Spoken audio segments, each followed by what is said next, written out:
मालवनी के जमील मर्चेंट पर फर्जी एफआईआर बनी पुलिस के गले की हड्डी। आज के मुसलमानों के लिए किस तरीके से जमील मर्चेंट बने एक उदाहरण कि कैसे लड़ना चाहिए अपने वर्चस्व के लिए। मालवनी के जितने भी हिंदू भाई है या मुस्लिम्स है, उनको आपस में कोई आपत्ति नहीं है कि ना मुस्लिम से हिंदू को आपत्ति है, ना ही मुस्लिम को, ना हिंदू से आपत्ति है, ना हिंदू को इससे आपत्ति है। ये सिर्फ जो भी कुछ हो रहा है वोट बैंक की राजनीति हो रही है। ये सिर्फ वोट बैंक की राजनीति है जिसमें सिर्फ हमें लड़वा कर इस मालवनी के पूरा फ्यूचर को बर्बाद करना लोग चाह रहे हैं। ठीक, गालियाँ तो दे सकते हैं, उससे अच्छी गाली दे सकते हैं आप लोग, ऐसी बात नहीं है, मगर जो इसको गाली देने से मामला तो ख़त्म होगा नहीं। मैं चाहता हूँ कि उस पर केस बने, उसका एमएलए पद डिसमिस हो जाए और वो मालवनी चौकी में, जहाँ मालवनी सेक्शन में गाली दिया है, उसी चौकी में आए, अंदर जमा हो जाए। मुंबई टीवी, हर खबर सच के साथ। मैं हूं अफजल शेख और आप देख रहे हैं मुंबई टीवी। आमतौर पर जहरीले नीतीश राणे या भड़काऊ टी राजा, ऐसे न जाने अनेक हिंदू संगठन से जुड़े हुए जो कट्टरपंथी सोच रखने वाले ऐसे लोग हैं जो खुले तौर पर मंच पे आकर के मुसलमानों को गालियां देते, अभद्र काफ़ी सारे ऐसे बातें बोल जाते जो बातों का कोई मायने नहीं रखता और ऐसी बातें होती है कि हम आपको कैमरे पे भी बोल के नहीं सुना सकते। और वैसे बातों को पुलिस प्रशासन या सत्ता में बैठकर ऐसे लोगों के सामने बोला जाता है जो लोग इस पर सिर्फ सुनते हैं लेकिन कानूनी कार्रवाई नहीं करते और ना ही इस पर कोई चर्चा होती है। और वही सब मामलात को लेकर जमील मर्चेंट जो एक उदाहरण है कि मुस्लिम समाज के लोग कैसे अपने इस पूरे जो जाल बैठा हुआ है हिंदू संगठनों का, उसके बीच अपनी लड़ाई लड़ सकते हैं। और खुद एक जो है मामला जमील मर्चेंट जिसे हम पूछेंगे कि कैसे आज ये तमाम जो वर्चस्व की लड़ाई मुसलमान अपने लिए लड़ नहीं पा रहा तो वो कैसे लड़ सकता है। जमील मर्चेंट जी, सबसे पहले तो आपका इस्तकबाल है और पहला सवाल ये कि अपने मुसलमान अपने हक की लड़ाई आपने जिस तरीके से अकेले रह करके लड़ी बिना किसी पॉलिटिकल सपोर्ट के, तो कैसे मुसलमान लड़ सकता है? ठीक है, ऐसा है, लड़ने के लिए क्या है, मुसलमान ही नहीं, हिंदुस्तान का हर नागरिक जो है अपने हक की लड़ाई लड़ सकता है। उसको लड़ने के लिए जो है उसको तरीका, अपना लीगल तरीका आजमाना, इसको यूज़ करना पड़ेगा, एक चीज़। दूसरी बात यह है कि जो यहाँ पे जो रैली हुई मालवनी में, जो लाशिम सभा हुई, एक मैं साफ सुथरी बात कर दूं आपसे कि मालवनी के जितने भी हिंदू भाई है या मुस्लिम्स है, उनको आपस में कोई आपत्ति नहीं है कि ना मुस्लिम से हिंदू को आपत्ति है, ना ही मुस्लिम को, ना हिंदू से आपत्ति है, ना हिंदू को इससे आपत्ति है। ये सिर्फ जो भी कुछ हो रहा है वोट बैंक की राजनीति हो रही है। और मेरा बोलना ये है मालवनी के लोगों से, मालवनी खासकर हिंदुओं से, ऐसे झमेले में मत पड़ो। इससे सिर्फ आपका भविष्य खराब होने वाला है, आपके बच्चों का भविष्य खराब होने वाला है।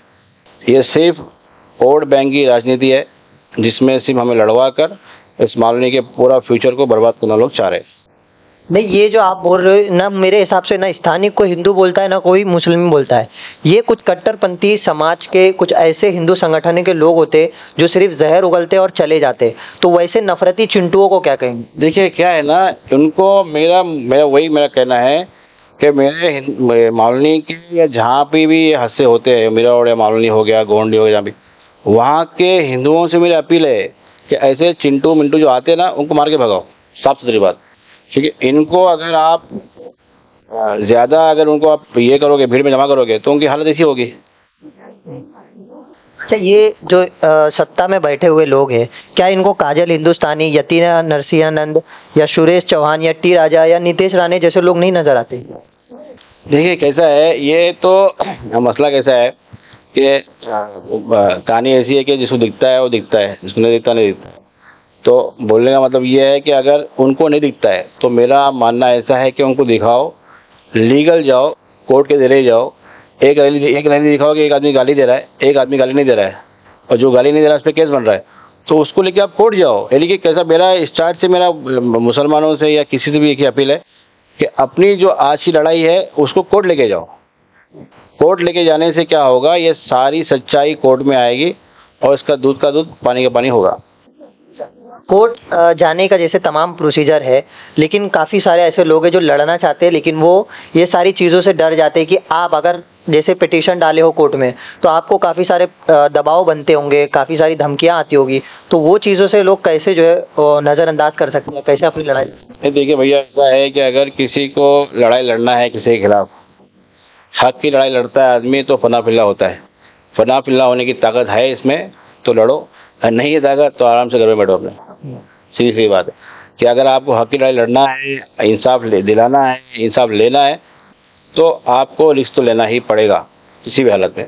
पुलिस केस बनाएगी, धमकी देगी, या ईडी आएगी या एटीएस आएगी, जो भी आएगी उसको झेलना तो पड़ेगा, साफ सीधी बात है। लेकिन आप जो कानूनी बात कर रहे हैं, ये कानूनी अपनी जगह है, लेकिन आप भी तो स्टेज लगा करके, जैसे नीतीश राणे ने काफ़ी अपशब्द आपको लेकर गालियाँ दी है, तो क्या आप भी तो स्टेज वगैरह लगा के गाली या वैसे जवाब दे सकते थे? नहीं, गालियाँ तो दे सकते हैं, उससे अच्छी गाली दे सकते हैं आप लोग, ऐसी बात नहीं है, मगर जो इसको गाली देने से मामला तो ख़त्म होगा नहीं। मैं चाहता हूँ कि उस पर केस बने, उसका एमएलए पद डिसमिस हो जाए, और वो मालनी चौकी में, जहाँ मालनी सेक्शन में गाली दिया है, उसी चौकी में आए, अंदर जमा हो जाए। मैं तो जानता हूँ कि मालनी के हिंदुओं से अपील करता हूँ कि जब अंदर होगा तो भत्ता खिलाने में कोई इसको जाएगा नहीं वापस, ऐसा है। और मसला मेन क्या है कि इसको गाली देने से हल होता तो मैं आपकी चैनल पे कई गाली उसको ना दे दिया होता, कुत्ता बोला होता, भड़वा बोला होता, सुअर बोला होता, मगर मायने लगता नहीं है।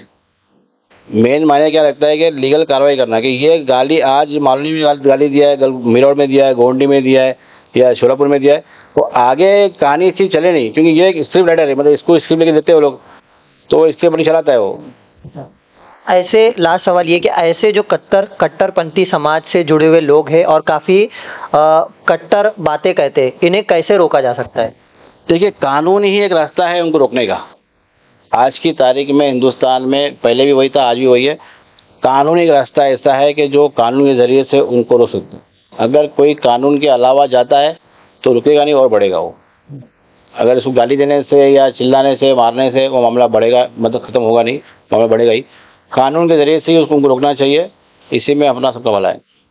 तो ये तमाम बातों को लेकर जमील मर्चेंट ने पूरी तरीके से अपने बातों में यही स्पष्ट रखा, को राजनेताओं पे भरोसा नहीं है, तो आप जो है अपनी लड़ाई कैसे जो है अपने हक के लिए लड़ सकते हैं, और जो पुलिस प्रशासन पे अगर आपको भरोसा नहीं तो आप न्यायालय जा करके अपनी लड़ाई को लड़ सकते हैं। और ख़ास तौर पर आपको ये लड़ाई में किसी का समर्थन मिले ना मिले, लेकिन आप अगर सच्चे हो तो आपका रास्ता एकदम क्लियर होगा।